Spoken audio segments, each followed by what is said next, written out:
Hello everyone students, कैसे हैं आप लोग। उम्मीद करता हूँ आप लोग अच्छे होंगे, स्वस्थ होंगे और अपना अध्ययन अच्छे से कर रहे होंगे। मैं धर्मेंद्र पटेल आप सभी को अपने यूट्यूब चैनल DPSDM में तहे दिल से स्वागत करता हूँ। हम लोग पढ़े क्लास 10th राजीव प्रकाशन मैथ। इसका हम लोग प्रश्नावली 3.3 का क्वेश्चन नंबर 9 से आज वो 10 से प्रारंभ करेंगे। आइए शुरू करते हैं। ठीक, क्वेश्चन नंबर 10 है 2। ये सवाल आपको दिया है, बोल रहा है इसका हल कीजिए। हल का मतलब x और y का मान ज्ञात कीजिएगा। आइए हल करते हैं। ax ब्रैकेट में ax minus by plus a plus 4b equal 0। पहले से क्या करेंगे, ब्रैकेट को ब्रेक करेंगे, तोड़ देंगे, अंदर गुणा करो 2 से। 2ax minus 2by plus a plus 4b equal 0। Equation number 1। 2 को नोट कीजिए यहाँ पर। 2bx plus ay plus b minus 4a is equal to 0। इसे 2 से गुणा करो। 2bx plus 2ay plus b minus 4a equal to 0। Equation number 2। अब देखो आपका 2 समीकरण बन गया, एक और 2। इसमें क्या करेंगे हम, अब इसे विलोपन विधि से हल करेंगे। विलोपन विधि का मतलब होता है हमें इन दोनों में से एक वेरिएबल को गायब करना होता है। अब देखो ये क्या है, a minus 2by a plus 2ay। अगर मैं a से समीकरण 1 में गुणा कर दूं और b से समीकरण 2 में गुणा कर दूं, दोनों क्या हो जाएंगे, सेम हो जाएंगे। इसका चिन्ह माइनस है, इसका चिन्ह प्लस है, दोनों क्या करेंगे, जोड़ देंगे। जब जोड़ देंगे तो क्या हो जाएगा, हमारा कैंसिल हो जाएगा। ठीक, आइए गुणा करते हैं। देखो a से समीकरण 1 में गुणा करने से, a से समीकरण 1 में गुणा करने पर ऐसे में गुणा करो। 2a स्क्वायर एक्स माइनस इसमें गुणा करो 2aby a square plus 4ab equal to 0। ये आपका हुआ समीकरण 3। अब इस b से समीकरण 2 में गुणा करो। b से समीकरण 2 में गुणा करने पर इसे b से गुणा करो। 2b square x plus 2aby plus b square minus 4ab equal to 0। ये हुआ समीकरण नंबर 4। अब क्या करोगे, समीकरण 3 और 4 जोड़ने पर लिखो समीकरण 3 प्लस समीकरण 4 जोड़ो। देखो एक है प्लस, ये माइनस है, एक है प्लस, दोनों सेम है, कट जाएंगे। इसे जोड़ो, इसमें क्या हो, 2x कॉमन हो जाएगा, तो हो जाएगा a square plus b square. ये कैंसिल आपका हो जाएगा, plus a square b square. देखो a plus a minus cut के 0 हो जाएगा, 0। इसको इस साइड ले जाओ। 2x a square plus b square, इसको इस साइड जाएगा, माइनस हो जाएगा, minus a square plus b square bracket of. आइए इधर हल करते हैं। अब क्या करेंगे, x को रोकेंगे, 2 ब्रैकेट में a square plus b square को इसमें डिवाइड कर देंगे। x बराबर minus a square plus b square पूरे बटे 2a square plus b square. मैंने क्या किया, x को रोका, 2 और इसे क्या करें, इसमें मल्टीप्लाई डिवीजन कर दिया। अब देखो सेम क्या है, कट जाएगा। x बराबर आएगा माइनस 1/2। ये हमारा किसका मान आया, x का मान आया। अब इस x का मान उठाकर हम चाहे समीकरण 1 में रखें चाहे 2 में रखेंगे। समीकरण 1 में रखने पर लिखो x का मान समीकरण 1 में रखने पर 1 में रखो 2a गुणित minus 1/2 minus 2by plus a plus 4b equal to 0। ये हुआ। अब देखो ये 2 से 2 कैंसिल हो जाएगा, ये हो जाएगा minus a minus 2by plus a plus 4b equal to 0। देखो a minus a plus cancel हो जाएगा, इसको इस टर्म को इस साइड ले जाओ। माइनस 2by बराबर माइनस 4b। ठीक, y को रोकिए, माइनस 4b -4b, -2b को भाग कर दीजिए, माइनस से माइनस कटेगा, b से b, 2 से 4, y बराबर 2। क्या लिखोगे, अतः x बराबर -1/2, y बराबर, यही हमारा आंसर हुआ। ठीक, ये हुआ हमारा सवाल नंबर 10। इसे आप लोग नोट कीजिए। पिंचते सवाल नंबर 11 में टोटल 5 सवाल है। ठीक, 5 सवाल को आज पूरा देखेंगे।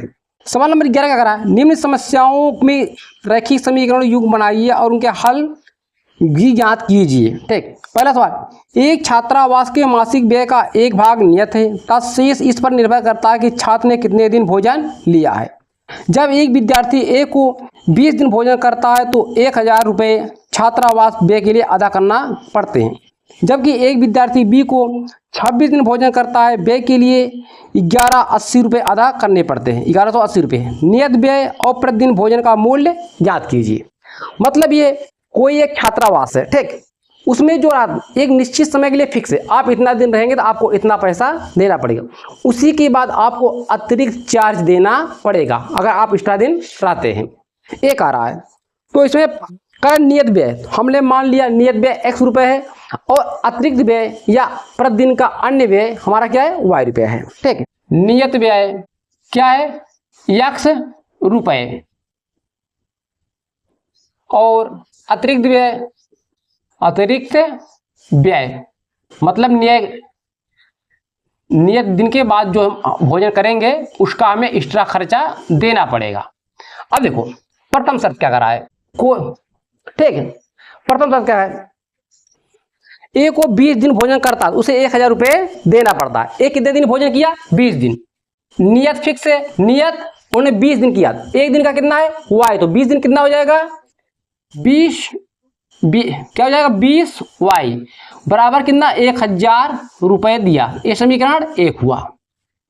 ठीक, अब द्वितीय शर्त है, द्वितीय शर्त है। अब देखो नियत फिक्स है, अब कितना दिन भोजन उसने किया, 26 दिन भोजन किया, टोटल कितना दिया, 1180 रुपये दिया। 26 दिन भोजन किया, 26y बराबर 1180, ये हुआ समीकरण नंबर 2। ठीक है, पहला आंसर तो आपको ए आ गया, पहला आंसर आपका ए हो गया। सारा समीकरण बनाइए, ये तो समीकरण आपका बन गया। ठीक है, एक आंसर तो आपका ए हो गया। अब इसी के बाद हमें हल करेंगे, एक्स और वाई का मान याद करेंगे। अब देखो क्या करेंगे, इसे हम विलोपन विधि से हल करेंगे। समीकरण 2 में से समीकरण 1 को घटाने पर, लिखो समीकरण 2 में से समीकरण 1 घटाने पर 2 में से घटा, एक बार 2 लिखिए, x प्लस 26y बराबर 1180, एक लिखिए x प्लस 20y बराबर 1000। घटाने पर क्या हो, चिन्ह बदल जाता है नीचे वाले का। ठीक, देखो एक कट जाएगा, 26 में से 20 निकालेंगे, 6y बराबर ये कितना हो जाएगा, 180 हो जाएगा। 6 से काटो, 6 तिरिक 18, 30, y बराबर 30 रुपये आया। इस y का मान उठाकर हम समीकरण किस में रख दें, समीकरण 1 में रखने पर y का मान समीकरण 1 में रखने पर 1 में रखिए, यहाँ x प्लस 20 गुणित 30 बराबर 1000, x बराबर 1000 माइनस, इसको इस साइड ले जाओ गुणा करके, 006 ये हो जाएगा, तो x बराबर क्या हो जाएगा, 400। और क्या लिखेंगे आंसर में, अतः नियत व्यय कितना है, 400 रुपये, अतिरिक्त व्यय कितना है, 30 रुपया, मतलब 30 रुपये हमें प्रतिदिन देना पड़ेगा। यही हमारा आंसर हुआ। देखिए 11 का 2 करा 1 भिन्न 1/3 हो जाती है जब उसके अंश से 1 घटा दिया जाता है, और वह 1/4 हो जाती है जब हर में 8 जोड़ दिया जाता है। वह भिन्न ज्ञात कीजिए। पहले मानते हैं, माना भिन्न हमारा क्या है, x मान y है। आइए देखते हैं क्या करेंगे, मानेंगे माना भिन्न x अपान y है। x जहां हमारा अंश है, y हमारा हर है। ठीक है, प्रथम शर्त क्या कर रहा है, भिन्न हमारा क्या हो जाता है, 1/3 हो जाती है। कब? 1/3 हो जाती है जब अंश में 1 घटाया जाता। अंश मतलब x में कितना घटाएंगे? 1 घटा देंगे। ठीक, 1 घटाएंगे हमारा भिन्न। इसे हल करो, 3 से गुणा करो। 3x - 1 बराबर y, 3x - 3 बराबर y। तो इसको इस साइड ले आओ, इसको इस साइड ले जाओ। 3x - y बराबर 3। Equation number 1। अब देखो द्वितीय शर्त है।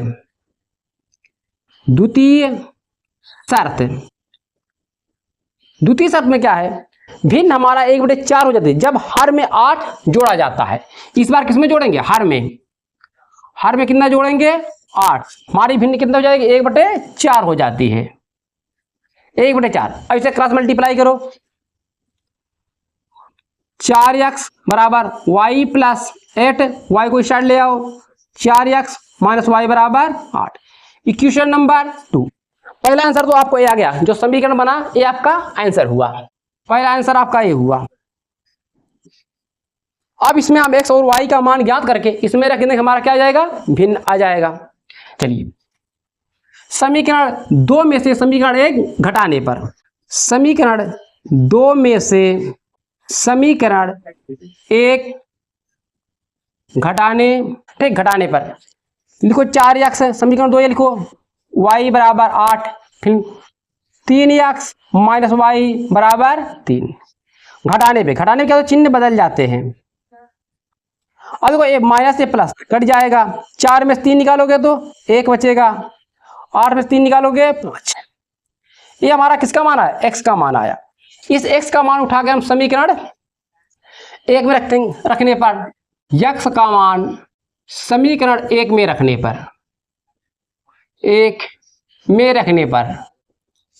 पर 3 गुणित 5 - 3 माइनस y बराबर 3, ये हो जाएगा 15 - y बराबर 3। इसको इस साइड ले जाओ। -y बराबर 3 माइनस 15 -y बराबर -12।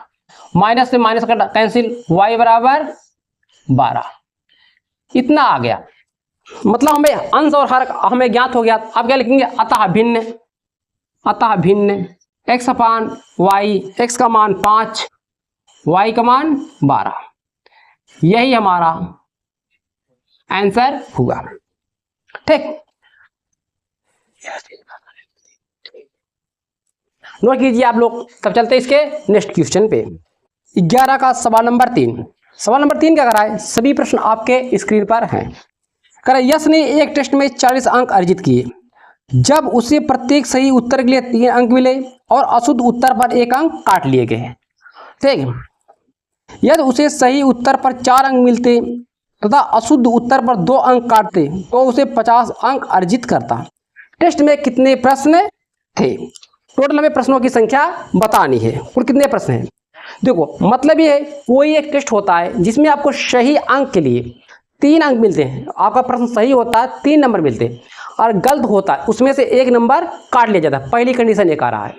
दूसरी कंडीशन एक आ रहा है, अगर आपको 4 नंबर मिलते, अगर एक सही होता तो 4 नंबर मिलता, गलत होता तो 2 नंबर काट ले जाते।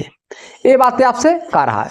आइए देखते हैं। पहले मानेंगे, माना सही अंक के लिए हमें सही उत्तर के लिए x नंबर मिलते हैं और गलत के लिए y। ठीक है, क्या कुल कितने प्रश्न हैं? माना सही प्रश्नों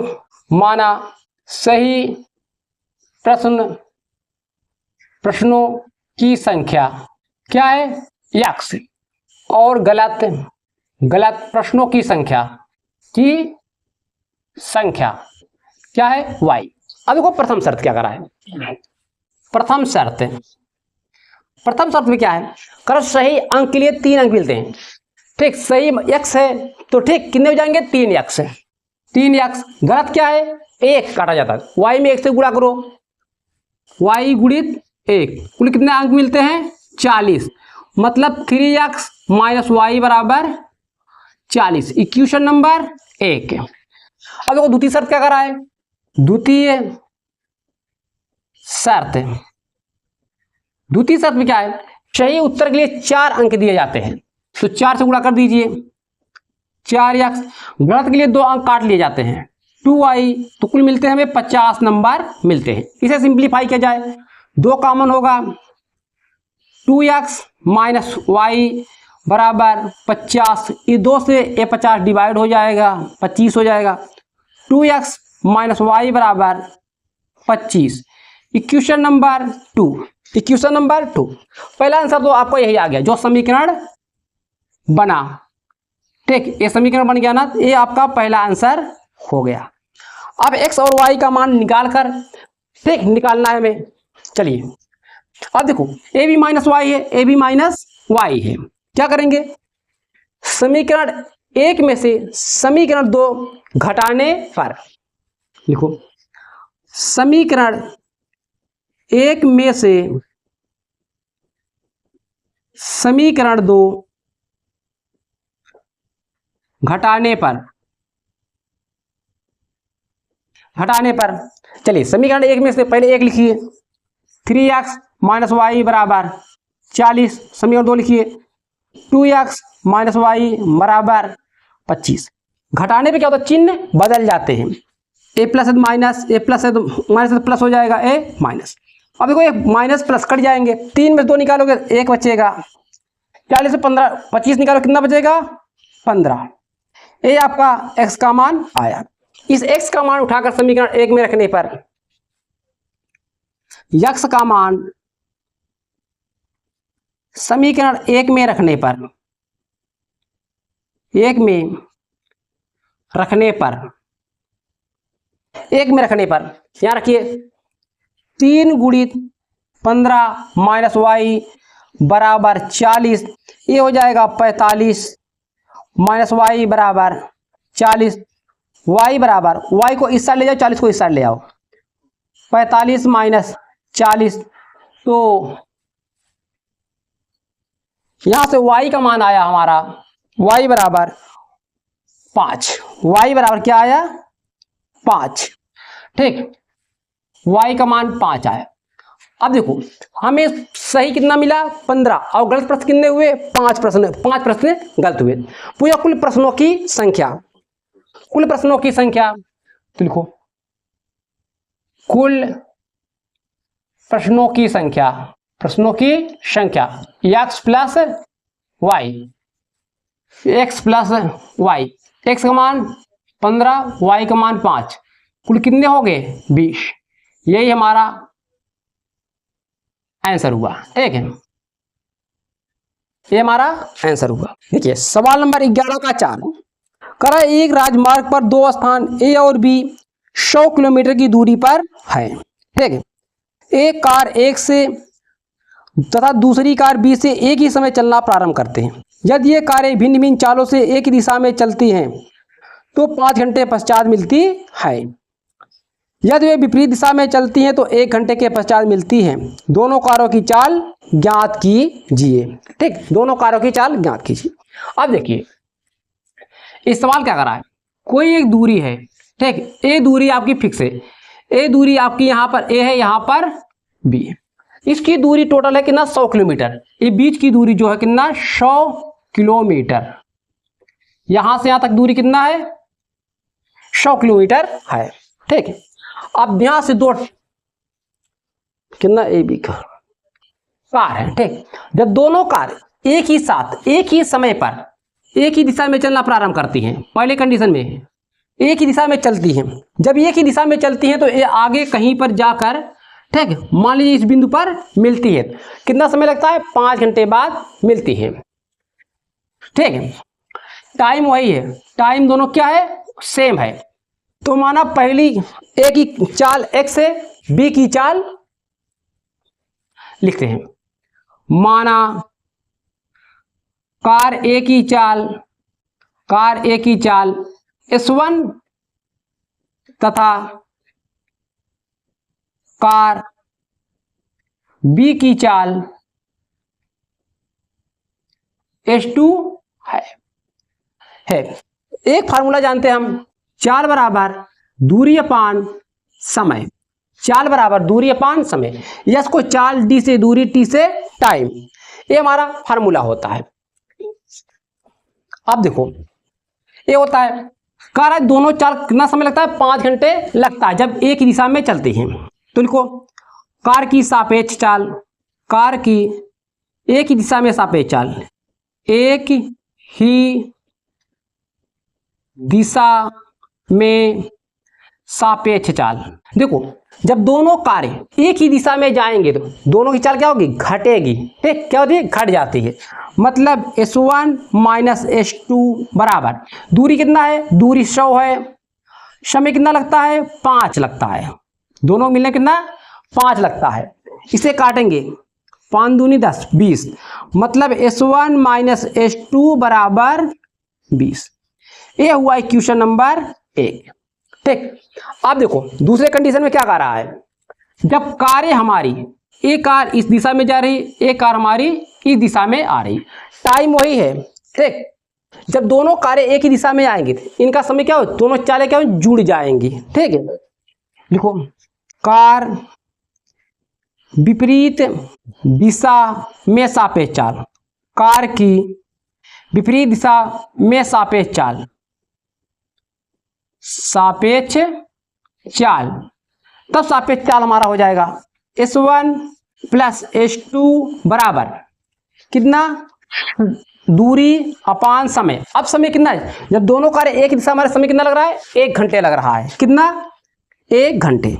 तो S1 प्लस S2 बराबर 100। इक्वेशन नंबर 2, ये समीकरण जो बन गया ये हमारा एक आंसर हुआ। ठीक है, ये हमारा पहला हुआ। अब में S1 और S2 की हमें चाल ज्ञात करनी है। ठीक है, S1 S2 की चाल ज्ञात करनी है। अब क्या करेंगे, समीकरण 1 और 2 जोड़ने पर, लिखो समीकरण 1 और 2 जोड़ने पर, 1 प्लस समीकरण 2, समीकरण 1 क्या है, S1 माइनस S2 बराबर 20, S1 प्लस S2 बराबर 100 पूरे बटे, जब जोड़ोगे तो S2 क्या हो जाएंगे, कट जाएंगे, क्योंकि 1 माइनस 1 प्लस है। A2S1 बराबर 120, S1 मान कितना हो जाएगा, 2 से इसे काटोगे तो 60 हो जाएगा, 60 किलोमीटर प्रति घंटा। S1 का मान समीकरण 1 में रखने पर, का मान समीकरण 1 में रखने पर, 1 में रखने पर, 1 में रखने पर, ठीक, 1 में रखो, यहां पर क्या रखोगे, 60 माइनस S2 बराबर 20, इसको इस साइड ले जाओ, माइनस S2 बराबर 20 माइनस 60 है, 20 माइनस 60, S2 बराबर माइनस 40, माइनस से माइनस कैंसिल, S2 बराबर 40 किलोमीटर प्रति घंटा। अतः कार एक ही चाल, अतः कार एक ही चाल कितना है, S1 60 किलोमीटर प्रति घंटा, कार बी की चाल, कार बी की चाल कितना है, 40 किलोमीटर प्रति घंटा। यही हमारा आंसर हुआ। नोट कीजिए, फिर चलते हैं इसके लास्ट सवाल नंबर, क्वेश्चन नंबर 11 कह रहा है, एक आयत का क्षेत्रफल 9 वर्ग इकाई कम हो जाता है, एक आयत का क्षेत्रफल 9 वर्ग इकाई कम हो जाता है यदि उसकी लंबाई 5 इकाई कम कर दी जाए और चौड़ाई 3 इकाई बढ़ा दी जाए। द्वितीय कंडीशन क्या कह रहा है, यदि हम लंबाई को 3 इकाई और चौड़ाई को 2 इकाई बढ़ा दे तो क्षेत्रफल 67 वर्ग इकाई बढ़ जाता है। आयत की बीमाएं ज्ञात कीजिए। देखिए ये बहुत अच्छा सवाल है। ये सवाल ये कह रहा है, कोई एक आयत है, मैं आयत यहां बना रहा हूं, ये कोई एक आयत है, इसका क्षेत्र, इसकी बीमाएं, लंबाई x है, x मीटर, चौड़ाई y मीटर है, तो इसका क्षेत्रफल क्या हो जाएगा, प्रारंभिक आयत का क्षेत्रफल, ये प्रारंभिक है, प्रारंभिक आयत का क्षेत्रफल, आयत का क्षेत्रफल कितना हो जाएगा, x y। अब देखो, अब कंडीशन के हिसाब से हमें चलना है, कंडीशन क्या कह रहा है, प्रथम शर्त है, प्रथम शर्त एक आ रहा है, एक 9 वर्ग इकाई कम हो जाता है, मतलब ये क्षेत्रफल क्या हो जाता है, कम हो जाता है। ठीक, कब है, जब उसकी लंबाई 5 इकाई कम कर दी जाए और चौड़ाई 3 इकाई बढ़ा दी जाए। इसे 5 इकाई कम कर दे और इसे 3 इकाई बढ़ा दे। ठीक, 5 इकाई 3 इकाई। आयत की लंबाई क्या हो जाएगी, आयत की लंबाई कितना इकाई कम करोगे, 5, और चौड़ाई कितना हो जाएगी, चौड़ाई y+3 ये हो जाएगा। अब क्षेत्रफल क्या हो जाएगा, क्षेत्रफल x - y+3 इतना हुआ, ओ सॉरी x - 5 है, x - 5 y+3 इतना हुआ। अब अगर इसका क्षेत्रफल 9 वर्ग इकाई कम हो जाता है, मतलब ये x y माइनस x इसे घटा दो, इस क्षेत्रफल में से इस क्षेत्रफल को हम क्या करेंगे, घटा देंगे, y+3 तो क्या हो जाएगा, 9 इकाई कम हो जाएगा।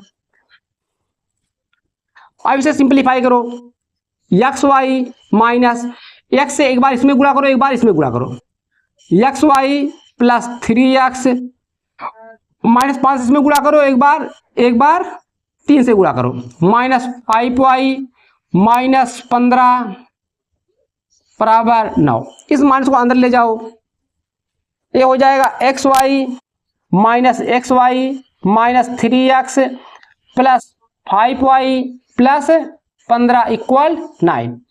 ठीक, देखो a plus a minus a cancel हो गया, a minus 3x a plus 5y plus 15 इसको इस साइड ले आओ, -9 equal 0, minus 3x plus 5y 15 में निकालो कितना हो जाएगा, 6 हो जाएगा। और बड़ा कौन है, 15 बड़ा, चिन्ह किसका लग गया इसका, इसमें माइनस कॉमन ले लो, माइनस कॉमन लोगे चिन्ह बदल जाएगा अंदर का, इक्वल 0, इस माइनस को 0 में भाग कर दो। ठीक है, भाग कर दो, 3x minus 5y minus 6 equal 0, question number 1। ठीक, अब देखो द्वितीय शर्त क्या कर रहा है, द्वितीय शर्त में क्या कर रहा है, नोट कर लीजिए, द्वितीय शर्त है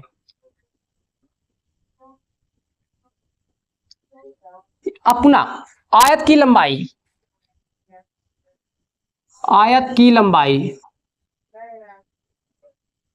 और चौड़ाई,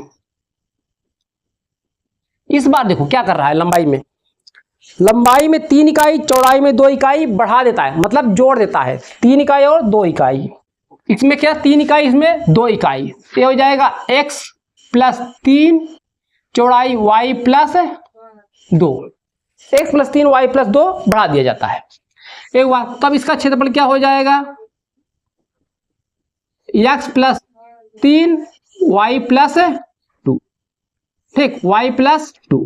अब इसका क्षेत्रफल 67 वर्ग इकाई बढ़ जाता है, 67 वर्ग इकाई बढ़ जाता है, मतलब ये अब बीमारी इसकी ज्यादा हो गई। ठीक, तो ये हो जाएगा x plus 3 y plus 2 minus, ये वाला क्षेत्रफल क्या करेंगे, घटा देंगे, तो कितना हो जाएगा, 67 हो जाएगा। यही बातें कह रहा था। ठीक है, 67। पुनः इसे जैसे इसे हल किए हो ऐसे इसे भी हल करेंगे तो एक समीकरण इसमें भी बनेगा।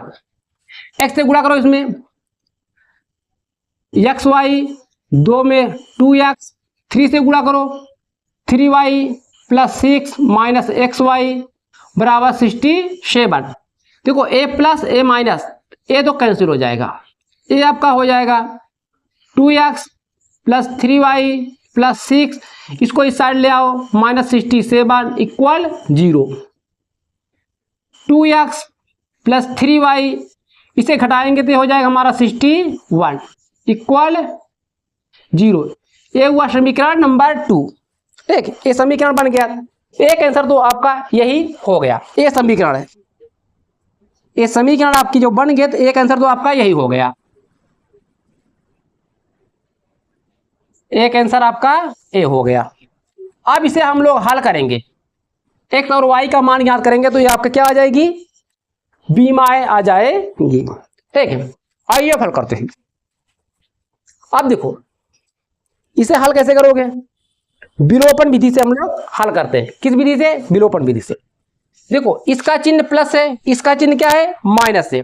y का गुणांक इसमें 3 है, y का गुणांक इसमें क्या है, 5 है। अगर इस 5 से हम समीकरण 2 में गुणा कर दें और 3 से समीकरण 1 में गुणा कर क्या करें, दोनों को जोड़ दे। ठीक है, लिखो समीकरण 1 में 3 से गुणा करने पर, 3 से गुणा करने पर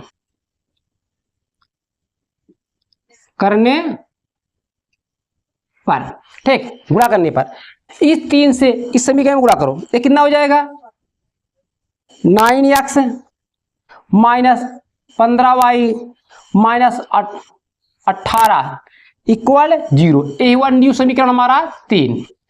अब इस 5 से समीकरण 2 में गुणा कर दो, समीकरण 2 में 5 से गुणा करने पर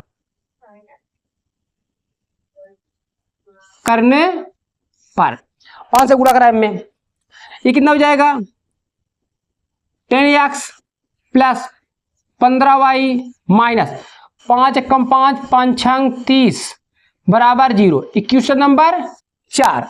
अब क्या करोगे, समीकरण 3 और 4 जोड़ने पर, समीकरण 3 प्लस समीकरण 4 जोड़ने पर। ठीक है, देखो a माइनस ए प्लस ये दोनों क्या हो जाएंगे, कैंसिल हो जाएंगे। इसे जोड़ो, कितना हो जाएगा, 19x बराबर a minus A minus minus, इसे जोड़ो 8 5 13 1 2 3 इक्वल 0। तो इससे हम लोग 19x इसको रोक लेते हैं, इसको इस साइड ले जाते हैं, 3 2 3 x बराबर 3 2 3 बराबर 19। ठीक है, ये 17